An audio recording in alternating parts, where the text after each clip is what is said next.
आसिन साधुमनम शनेश्वर्या गुणन्विता। कल्कि को एक घोड़ा दिया जाएगा। अश्व, संस्कृत में अश्व के माना घोड़ा होता है। अश्वमाशुगमारूह, वो घोड़े पर बैठकर आसमान की यात्रा करेगा। वो घोड़ा बिजली से भी ज्यादा तेज रफ्तार से चलेगा। एक एक चीज देखिए और हमारे हिंदू भाइयों को बताइए बड़े प्यार से, ये तुम्हारे मुंतजिर हैं। और मुसलमानों एक बात बताऊं, अल्लाह की कसम हिंदू कभी नाराज नहीं होता है जब उसके वेदों के मंत्र में पढ़ता हूं। आज तक किसी हिंदू ने मेरे ऊपर मुकदमा दायर नहीं किया, किसी हिंदू भाई ने मेरे ऊपर मुकदमा। जितने मुकदमे दायर हुए हैं हमारे ही भाइयों ने किए हैं। इस घर को आग लग गई घर के चिराग से। जितनी भी बार मैं जेल में गया इन मुसलमानों की वजह से, कभी किसी हिंदू भाई। इसीलिए मुझे हिंदुओं के मंत्र पढ़ने में बड़ा मजा आता है, क्योंकि मुझे लगता है कि मैंने हक अदा कर दिया। ये हमारी दावत के ज्यादा मुस्तहिक हैं, तो इनको दावत, और इनकी अगर समझ में आ जाए तो बहुत जल्दी तस्लीम करते हैं, बहुत जल्दी मानते हैं। ये मुसलमानों की तरह जिद्दी नहीं होते, मेरे बाप दादा करते आए, ये नहीं करते। बहुत ज्यादा इनके अंदर सूझबूझ होती है, एक्सेप्ट करते हैं और हक बात को कबूल करने का जज्बा इनके अंदर होता है। इनको बताओ हमारे हिंदू भाइयों को कितनी अच्छी बात कही गई। घोड़ा मिलेगा, उस पर बैठकर आसमान की यात्रा करेगा। वो घोड़ा बिजली से भी ज्यादा तेज रफ्तार से चलेगा। बिजली के लिए अरबी में जो लफ्ज आता है वो है बर्क। ये वाली बिजली नहीं, ये जो चल रही है ये नहीं, ये तो कहरुबा कहलाती है। वो बिजली जो आसमान से चमकती है, क्योंकि जब ये मंत्र पढ़ा गया था, कहा गया था, तब ये वाली बिजली नहीं थी, आसमान से चमकने वाली बिजली थी, आसमान से चमकने वाली बिजली। वो घोड़ा बिजली से भी ज्यादा तेज रफ्तार से चलेगा और उसके लिए अरबी में जो लफ्ज आता है वो आता है बर्क। बर्क के माना बिजली, आसमान पे जो बिजली चमकती है वो बिजली, और उसी से बना है बुर्राक, बिजली की तरह, बिजली से भी ज्यादा तेज रफ्तार से चलने वाला। और जानते हो आसमानी बिजली कितनी तेज रफ्तार से चलती है? 1 सेकंड में 1,86,000 मील की रफ्तार तय करती है। 1 सेकंड में 1,86,000 मील, किलोमीटर नहीं, 1,86,000 मील की रफ्तार तय करती है आसमानी बिजली। अल्लाह के रसूल उस बुर्राक पर बैठे थे, आकाशीय यात्रा, आसमान का सफर किया था, जन्नत जहन्नम देखकर आए थे। शुगमा रूहा, बिजली से भी ज्यादा तेज रफ्तार से बुर्राक पर बैठेंगे। आसिना साधुमनम, साधुओं की तरह अपनी जिंदगी गुजारेंगे। शटेश्वर्या गुणन्विता, 8 खूबियां पाई जाएंगी। हाय हाय, इससे ज्यादा खुलकर और क्या मंत्र हो सकता है मेरे हिंदू भाइयों? आसिना साधुमनम, साधुओं की तरह अपनी जिंदगी गुजारेंगे। साधु किसको कहते हैं? साधु की तारीफ वो नहीं है जो आज है, बैठ गए एक जगह, राम राम राम राम राम राम।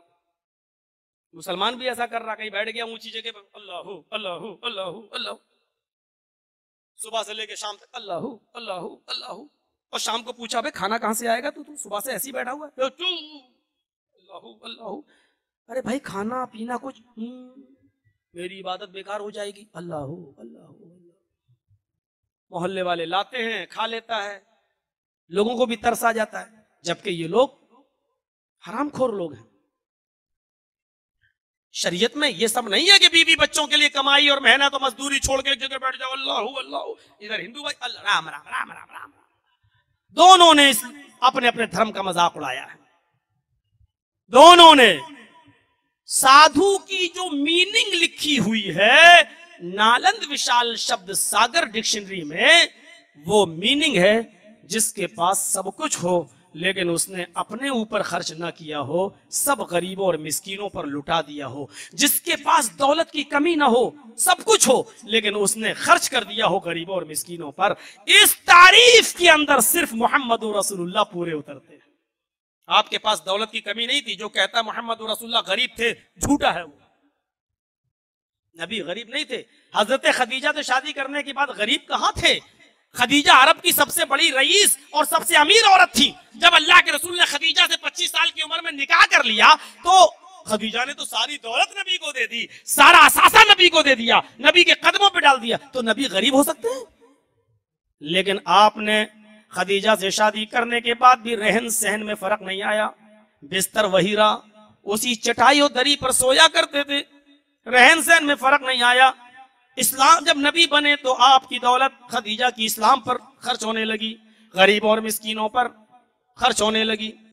फिर ऐसा दौर भी आया कि इंतकाल से चंद दिन पहले अल्लाह के नबी की आंखों में आंसू हैं। सहाबा ने कहा क्यों रो रहे हैं?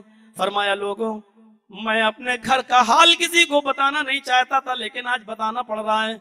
मैंने एक जीरा, एक यहूदी के घर गिरवी रख दी है और उस यहूदी से मैंने 30 सा जौ, तकरीबन 75 किलो मैंने जौ उधार कर्ज के तौर पर ले लिया, इस शर्त पर कि जब मैं तुम्हारा 75 किलो अनाज जौ तुम्हें दे दूं तब तुम मेरी जीरा दे देना। लोगों, आज कई साल हो गए, मोहम्मद के पास 75 किलो जौ का इंतजाम नहीं हो सका है। मेरे रुखसत हो जाने के बाद अगर वो 75 किलो जौ तुम्हारे पास हो जाए, उस यहूदी को दे देना और उससे वो जीरा ले लेना, तुम्हारे जिहाद में और जंग के काम आएगी। ये उस घर का हाल हुआ। आप ताज्जुब करेंगे, इस दुनिया से जब रुखसत होते हैं अल्लाह के नबी, फजर और जोहर के बीच में आपका इंतकाल हो जाता है और दूसरे दिन जोहर के बाद आपकी तदफीन होती है। तकरीबन 32 आवर्स, 32 घंटे तक नबी अकरम को दफनाया नहीं गया। लोग आते गए, देखते गए, आते गए, देखते गए, शक्ल सूरत सब देख कर निकलते गए। आधी रात गुजर जाने के बाद भी एक वफ्द आता है, दरवाजे को दस्तक देता है। हजरत आयशा ने दरवाजा खोला, कहा हम लोग दूर से आए हैं, मोहम्मद रसूलुल्लाह का चेहरा मुझे दिखा दीजिए, हमें देर से पता चला है। हजरत आयशा ने अंदर बुला लिया, चेहरे का कपड़ा हटाया, देखो उन लोगों ने देखा, कहने लगे अम्मी आयशा अंधेरे की वजह से सही से नजर नहीं आ रहे हैं, हमारे नबी का चेहरा नजर नहीं आ रहा है, जरा चिराग जला दो, रोशनी जलाकर मुझे नबी का चेहरा दिखा दो। हजरत आयशा रोने लगी। ज़ादुल मआद पढ़ी अल्लामा इब्न क़य्यिम की। हजरत आयशा की आंखों में आंसू आ गए और सहाबा ने, उस वफद ने कहा अम्मी आयशा आप रो रही हैं, हमने तो आपका दिल नहीं दुखाना चाहा। कहने लगी तुम मेरे घर की क्यों इज्जत लुटाना चाहते हो, मेरे घर की क्यों इंसल्ट करा रहे हो? इसमें इंसल्ट की क्या बात, हम दूर से आए हैं, नबी के चेहरे को रात में नहीं देख पा रहे हैं, चिराग जलाकर दिखा दीजिए, इतनी सी बात थी, इसमें इंसल्ट क्या हो गई? फरमाया ये तुम्हारे सरदार हैं, ये तुम्हारे नबी हैं, ये तुम्हारे सरदार, तुम्हारे नबी मेरे घर में इतना तेल भी तो नहीं छोड़ कर गए, इतना तेल भी तो छोड़ कर नहीं गए कि मैं चिराग जलाकर तुम्हें मोहम्मद रसूलुल्लाह का चेहरा दिखा सकूं। मुझे बताओ।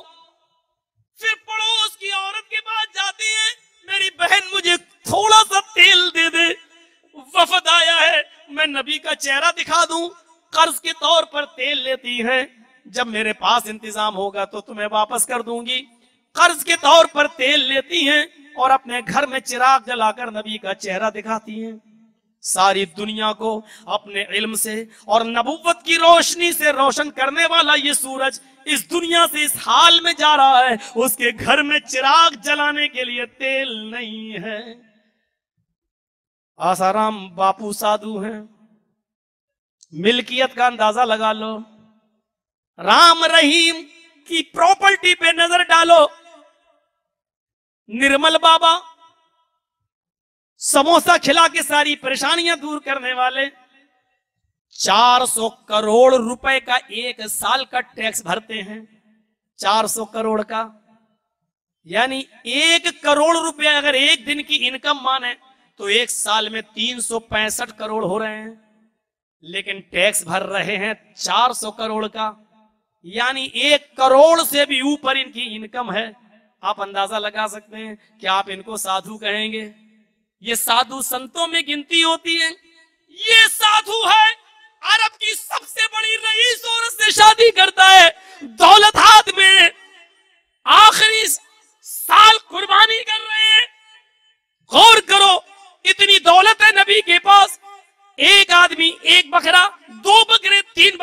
अदा कर सकता है। अरब के लोग 1 ऊंट 2 ऊंट कुर्बानी दे सकते हैं। अरब का बादशाह ज्यादा से ज्यादा 5 ऊंट की कुर्बानी दे सकता है। मोहम्मद रसूलुल्लाह ने आखिरी साल जो हज किया उस मौके पर 100 सुर्ख ऊंटों की कुर्बानी की। 100 सुर्ख ऊंट, खुद नबी के अपने ऊंट।